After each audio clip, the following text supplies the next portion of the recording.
chạm gió, chạm vào trời xanh, cứ bay cứ hát mặc ngày mong manh.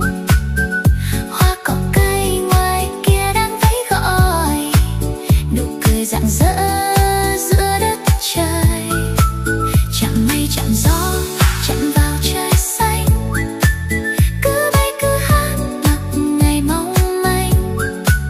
Không cần lý do đâu, chỉ cần chạm vào nhịp thở núi rừng bao la, thế là đủ cho một ngày tuyệt vời.